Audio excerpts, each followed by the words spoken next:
हमारे लिए एक सौभाग्य की बात है कि हमारे देश की महामहिम राष्ट्रपति परम आदरणीय रामनाथ कोविंद जी भी उपस्थित है। मैं आयुष मंत्री होने के नाते भक्ति भावनाओं से रामनाथ कोविंद जी को स्वागत करता हूं, प्रणाम देता हूं। आज देश के अलग अलग प्रांतों से आई हुई हमारे परम श्रद्धेय वैद्य जनों को मैं हृदय से प्रणाम देता हूं। और अभी इनकी नेतृत्व दे रहे हैं त्रिगुणा जी, मैं त्रिगुणा जी को भी बहुत बहुत धन्यवाद देता हूं।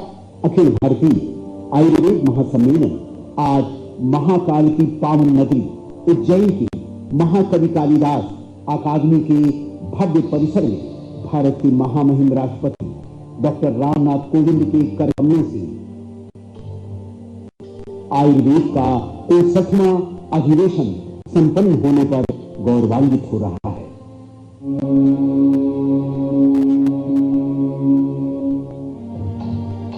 सन 1907 में गोदावरी नदी के तट पर त्र्यंबकेश्वर नासिक में वैद्य शंकर काजीपति ने अखिल भारतीय आयुर्वेद कांग्रेस की स्थापना की। वैद्यों की ये संस्था स्थापित हो गई, कड़ियां आगे बढ़ती रही। जब स्वतंत्र भारत हुआ, उस स्वतंत्र भारत में उसको पार्लियामेंट एक्ट में लेके आने का काम जो है वो महासम्मेलन ने किया, और मुझे लगता है कि ये एक बहुत बड़ा योगदान है। अखिल भारतीय आयुर्वेद महासम्मेलन के इतिहास के स्वर्णिम पन्नों में वैद्यराज बृहस्पति देव त्रिगुणा का नाम अनुकरणीय रूप में दर्ज रहेगा। हमने जो पूरा अपना जीवन योग मिशन के रूप में आयुर्वेद को लिया, पिताजी ने भी और मैंने भी।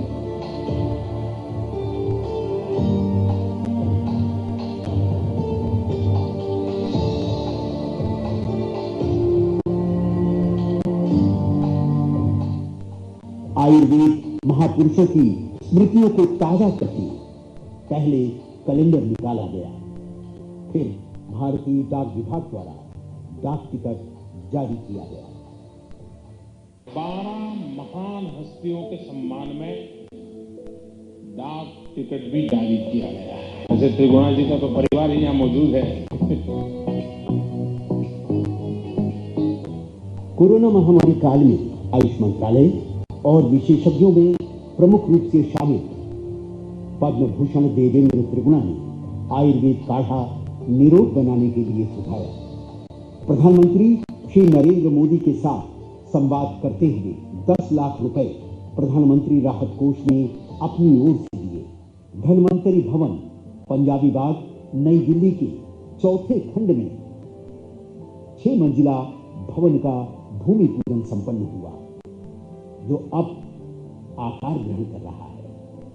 यह अखिल भारतीय आयुर्वेद महासम्मेलन की गुरु शिष्य परंपरा को आगे बढ़ा रहा है। वहां जितने भी अब भूखंड बन रहे हैं, ये आयुर्वेद महासम्मेलन के अपना ही स्वयं का योगदान है।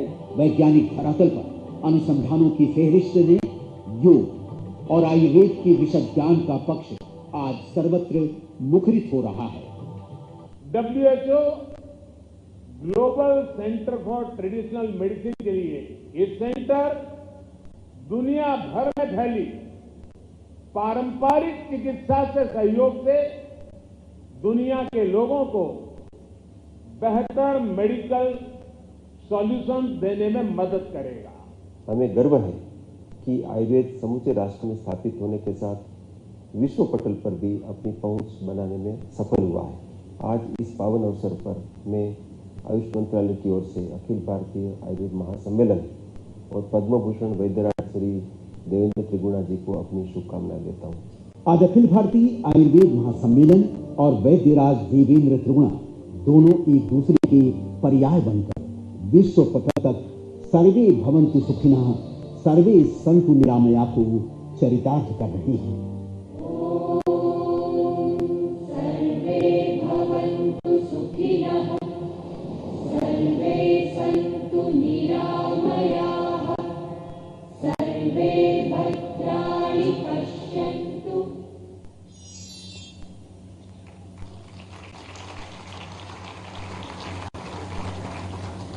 संस्था के अस्तित्व, कार्यक्षेत्र व उपलब्धियों के संज्ञान के पश्चात मैं सविनय आग्रह करना चाहती हूँ मध्य प्रदेश के मुख्यमंत्री माननीय श्री शिवराज सिंह चौहान जी से कि कृपया आपके उद्बोधन हेतु पधारें।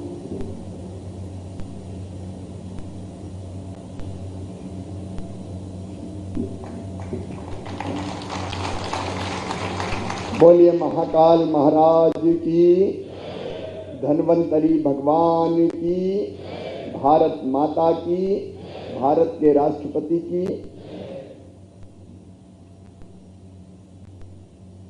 आज हमारे बीच अखिल भारतीय आयुर्वेद महासम्मेलन में कृपा करके पधारे हुए भारत के अत्यंत यशस्वी राष्ट्रपति श्रीमान रामनाथ कोविंद जी, उनका मैं आप सबकी ओर से और मध्य प्रदेश की 8.5 करोड़ जनता की ओर से हृदय से स्वागत करता हूं, अभिनंदन करता हूं। देश की प्रथम महिला परम आदरणीय श्रीमती सविता कोविंद जी, उनका भी हम सब हृदय से स्वागत और अभिनंदन करते हैं। हमारे कर्मठ राज्यपाल आदरणीय श्रीमान मंगू भाई पटेल जी, उनका भी हृदय से यहाँ स्वागत है। मध्य प्रदेश के वित्त मंत्री भाई जगदीश देवड़ा जी, उच्च शिक्षा मंत्री भाई मोहन यादव जी, आयुष के हमारे मंत्री जो आयुष डिपार्टमेंट में ऐसे ही फिट है जैसे अंगूठी में नगीना भाई रामकिशोर कावरे जी, हमारे लोकप्रिय सांसद आदरणीय अनिल फिरोजिया जी, जिन पर हम सबको नाज है, गर्व है, आयुर्वेद के लिए निरंतर जो काम कर रहे हैं, हमारे वैद्य देवेंद्र त्रिगुणा जी, उनका भी मैं हृदय से स्वागत करता हूं। आदरणीय रंजीत पुराणिक जी, वैद्य राकेश शर्मा जी, इस अवसर पर पधारे हुए देश के हर प्रांत से यहाँ उपस्थित और पास के कक्ष में भी उपस्थित, क्योंकि स्थान छोटा पड़ गया था, सभी वैद्यराज, आयुर्वेदाचार्य, हमारे सभी आचार्य, आप सबको भी मैं दोनों हाथ जोड़ के प्रणाम करता हूं, नमस्कार करता हूं। ये महाकाल महाराज की पवित्र धरती उज्जैनी, आयुष औषधालय में रोगी कल्याण समिति के गठन निश्चित तौर पर कर दिया जाएगा ताकि उन्नयन में और मदद मिले। एक बात जो हमने, आप जानते हैं, आयुष विंग हर जिला चिकित्सालय हमने प्रारंभ कर दिया, क्योंकि केवल एलोपैथी नहीं, जिनको आयुर्वेद का इलाज कराना है तो आयुर्वेद का अस्पताल अलग काय को, किसी गांव में दूर छोटा मोटा, हमने मध्य प्रदेश की धरती पर यह तय किया है कि हर अस्पताल में जिला चिकित्सालय से हम प्रारंभ कर रहे हैं, वहां आयुष का इलाज भी आयुर्वेद के माध्यम से भी चिकित्सा की जाएगी। जिला चिकित्सालय में आयुष विंग बन गया है, उसको और समृद्ध बनाने का हम प्रयास करेंगे ताकि किसी को एलोपैथी के डॉक्टर को दिखाना पड़े तो एलोपैथी के डॉक्टर को दिखाए, और किसी को आयुर्वेद आचार्य को दिखाना पड़े तो उनके पास जाए। उसके साथ साथ पंचकर्म और बाकी जो अपनी विधाएं हैं उनका भी विकास हम तेजी से करने का काम कर रहे हैं। हम लगातार भर्ती का काम कर रहे हैं, लेकिन संख्या कम है, ये आपने कहा है, उसको भी हम देखेंगे। वेतन इत्यादि से संबंधित मामले ऐसे हैं कि थोड़ा व्यापक विचार विमर्श के बाद उन पर हम निश्चित तौर पर फैसला करेंगे।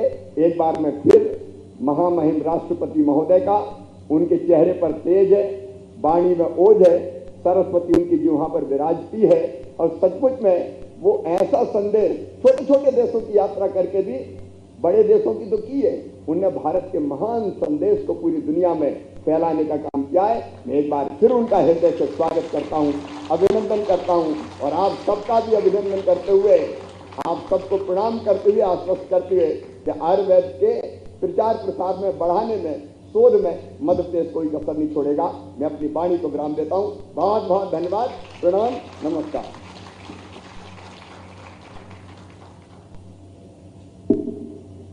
जन जनप्रिय लोकप्रिय माननीय मुख्यमंत्री जी के आयुर्वेद के प्रति बालपन से ही लगाव और उपयोगिता के संज्ञान और सहृदय उद्बोधन हेतु आपका सादर धन्यवाद। अब मेरा विनम्र अनुरोध राज्यपाल मध्य प्रदेश माननीय श्री मंगू भाई सी पटेल जी से कि आपके वक्तव्य हेतु सादर पधारें।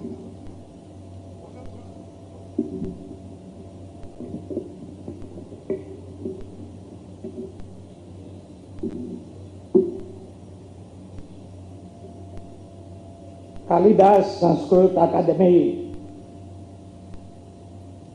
उज्जैन में आज अखिल भारतीय आयुर्वेद महासम्मेलन में अपने बीच उपस्थित